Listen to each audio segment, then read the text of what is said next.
Frank S. Mead was a prolific writer for a number of Christian publications, including Christian Century, as well as being noted for writing some of the most comprehensive reference works that many ministers use even to this day.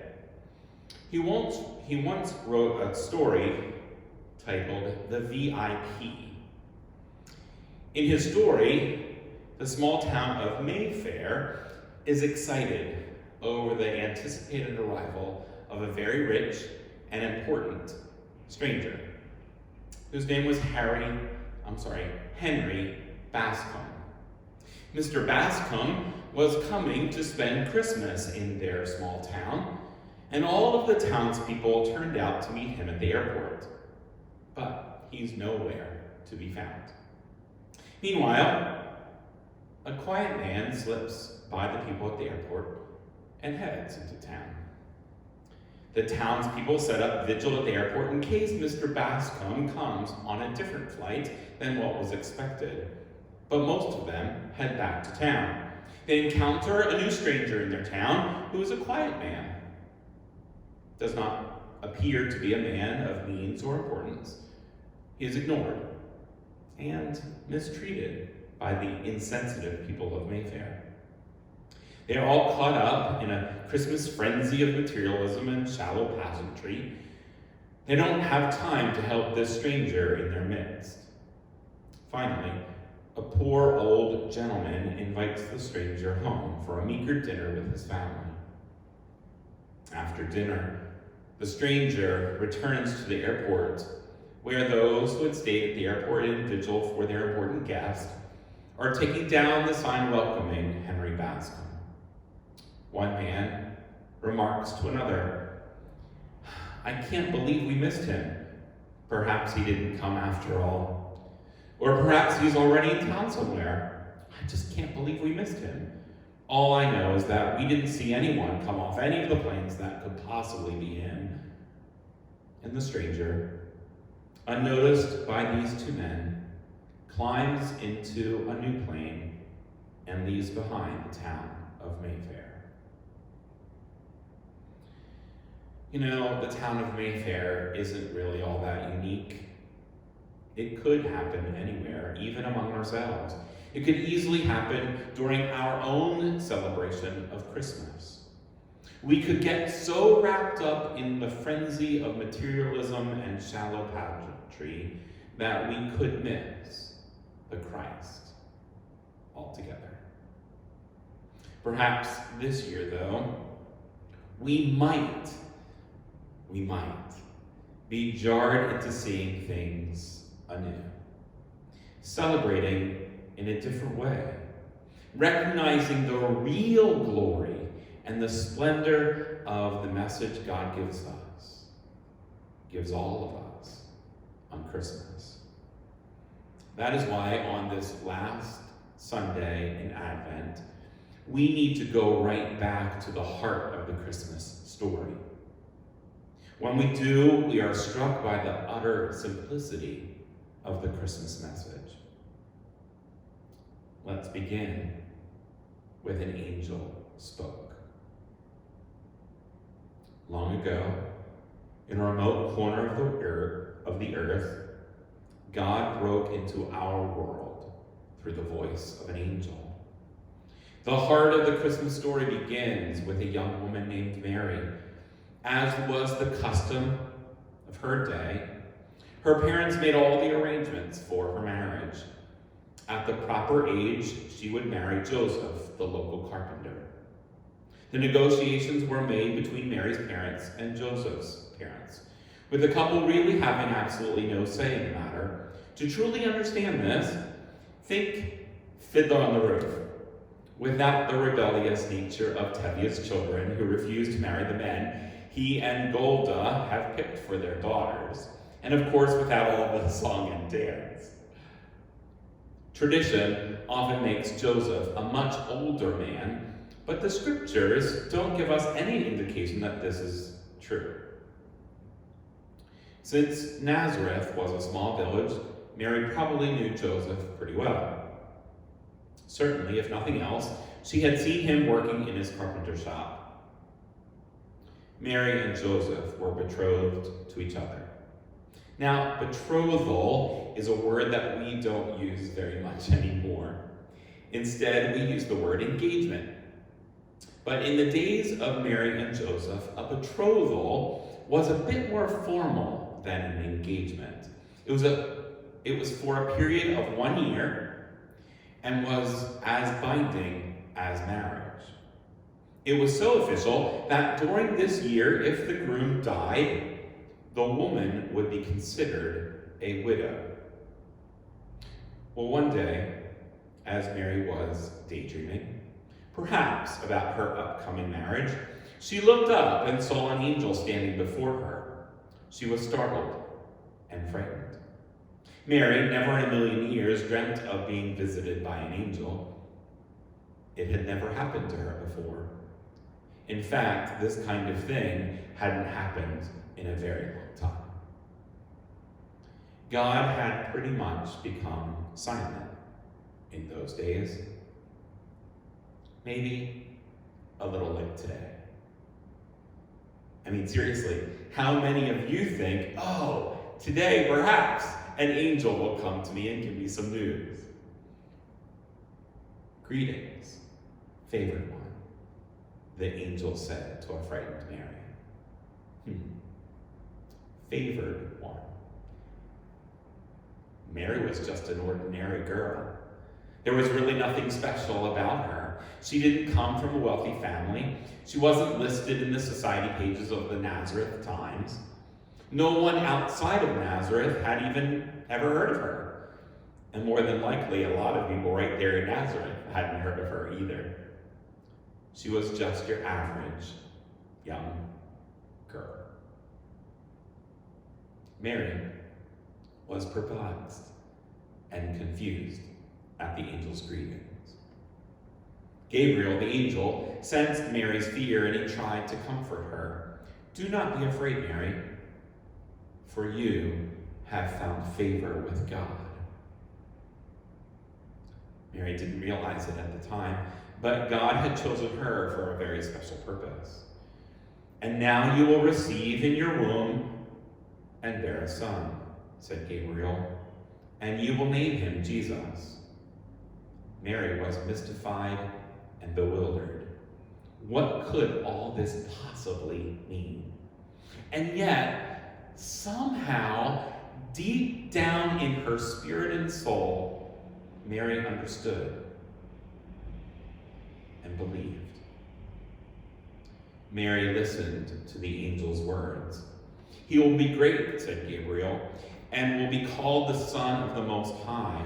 He will reign over the house of Jacob forever, and of his kingdom there will be no end. You know, although we know very little about Mary and her family, we can assume that she was a devout Jew who had listened and believed the scripture lessons that were read at the local synagogue. Although she was certainly startled by the appearance of an angel, his words in the end didn't seem to frighten her. Like all Jews of her time, deep in her heart, she believed that one day the Messiah would come. But was she to bring this Messiah into the world? Would he really come to this world through her? Wendy Wright, a seminary professor, tells of attending a retreat at a Benedictine monastery on the coast of rural Massachusetts. It had been a brisk New England winter with plenty of cold weather and snow. One night, as she was leaving the warm retreat house, an old monk burst in. "Does anyone want to see a newborn lamb down at the barn?" he asked. Some begged off, saying that they had a long drive to make, or they wanted to stay warm. Only Wendy and one or two others accepted his invitation. He led them out through the snowy woods to a low wooden lean-to that served as a barn for the community's livestock.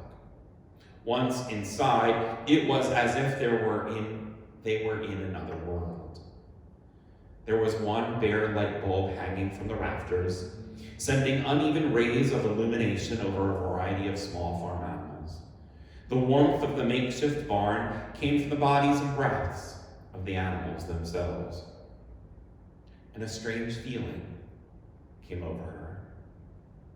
Back in the corner was the newborn lamb and its mother. Oddly enough, as she stood there, she imagined what it must have been like for Mary and Joseph when Jesus was born.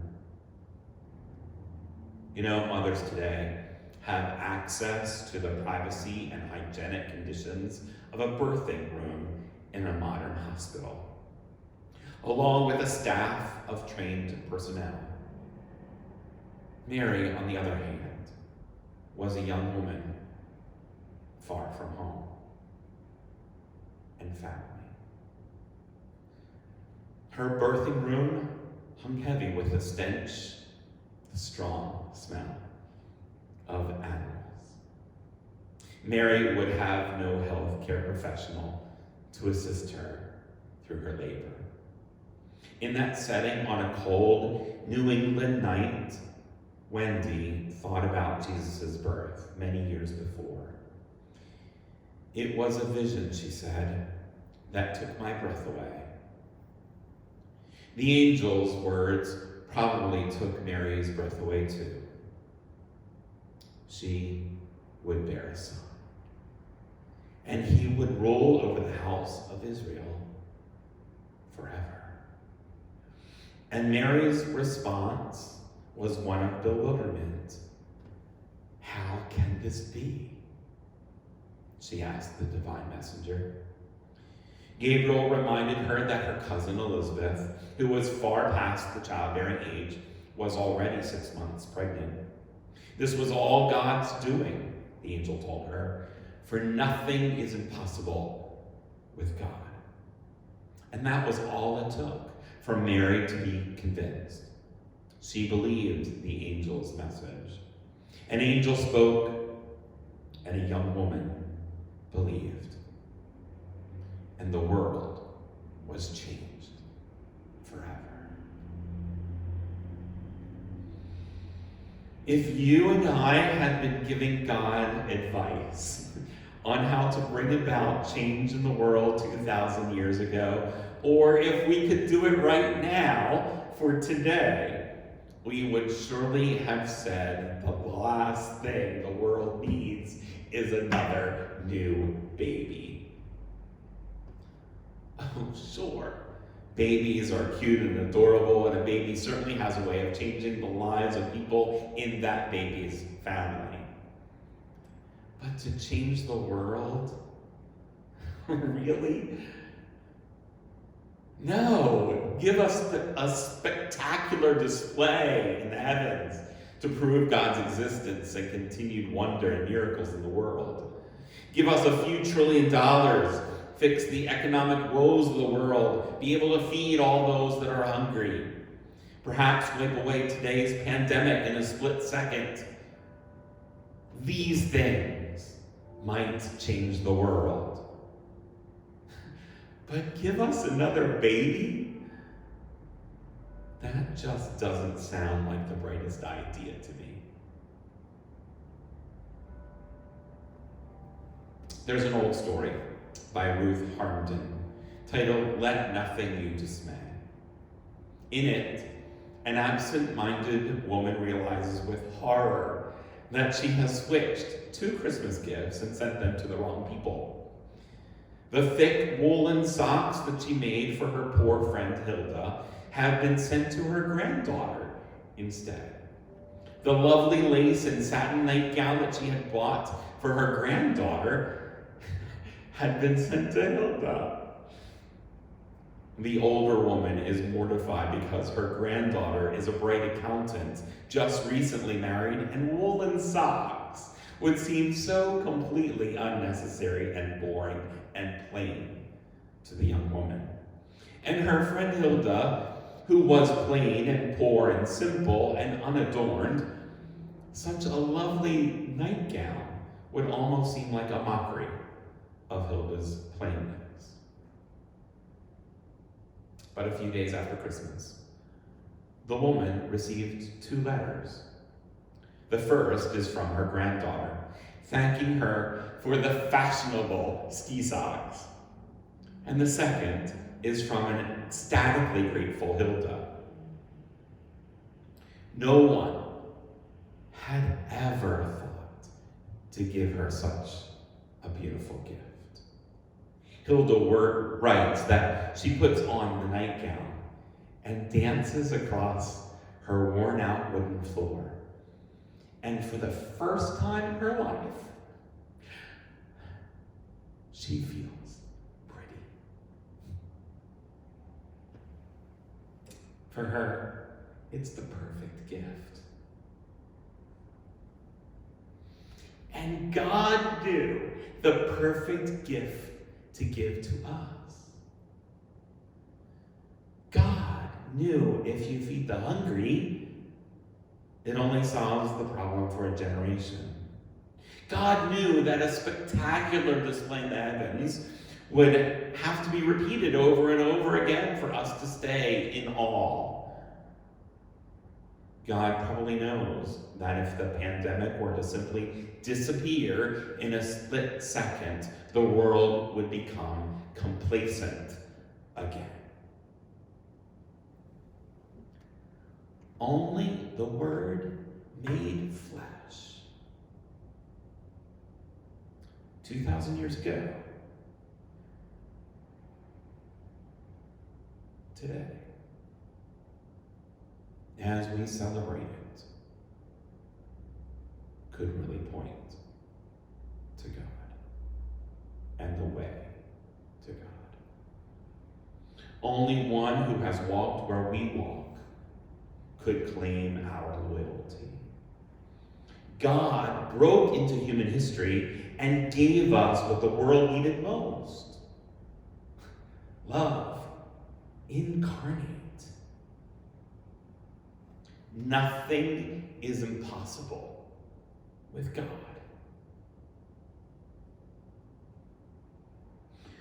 At our last Presbyterian meeting, Sheldon Sorga, our executive presbyter, said that perhaps what we are learning through this pandemic and all of our churches having to be closed for gatherings and worship is that our buildings are not the church.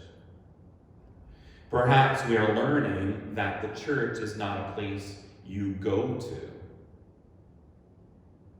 but rather it's a place from which you are sent out. We look at our world and we see the illnesses and the poverty and the loneliness and the heartache. We see the things that seem insurmountable to overcome, and one voice, one person takes a stand and believes what the angel Gabriel has said: nothing is impossible with God. So as Mary was sent out to bear the Son of God, how are we? How are you being sent out today to bear the good news? What are your hopes and dreams for this Christmas? What are your hopes and dreams for the new year? Not just for you personally, but how it will change the world.